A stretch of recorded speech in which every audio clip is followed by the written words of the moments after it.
Эта история напоминает сказку о лягушке, которая превратилась в прекрасную принцессу. Только это произошло с интересным зверьком. Однажды некий мужчина, поднимаясь на свой этаж, при выходе из лифта обнаружил на полу непонятный маленький комок, издававший странные звуки. И вроде бы не котенок, не щенок, не крысеныш, а нечто совершенно другое. Хвост маленький, голова вытянутая, туловище длинное, лапки коротенькие. Поди разбери, что это за диво дивное. Но бросить на произвол судьбы несчастное животное мужчина просто не мог, поэтому забрал его к себе домой.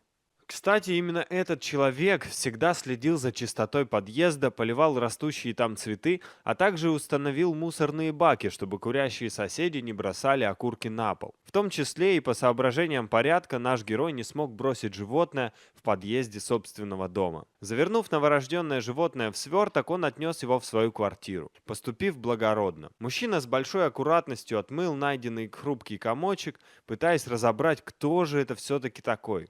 Затем он отнес найденыша на кухню, чтобы накормить.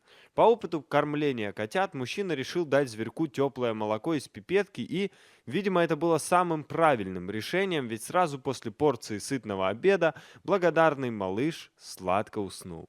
Уже через несколько часов Кроху ждал такой же ужин.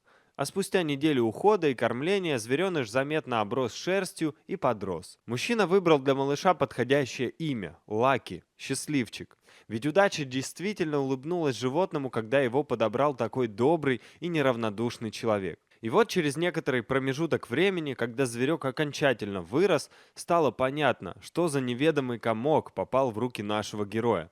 Им оказался баргузинский соболь, которого мужчина оставил в своем доме как нового члена семьи. Но как детеныш соболя очутился в подъезде жилого дома, до сих пор остается загадкой. Еще одна загадка – деформированная часть задней лапы у животного, из-за чего он не может долго носиться по сугробам во время прогулок. В любом случае, очевидно, что удачливым оказался не только спасенный соболь, но и его счастливый владелец. Эта история подтверждает, что иногда судьба преподносит нам неожиданные подарки, а главное – не пройти мимо. Дорогие друзья, если вам понравилось это видео, поставьте лайк, а также подписывайтесь на канал, где найдете еще много интересного.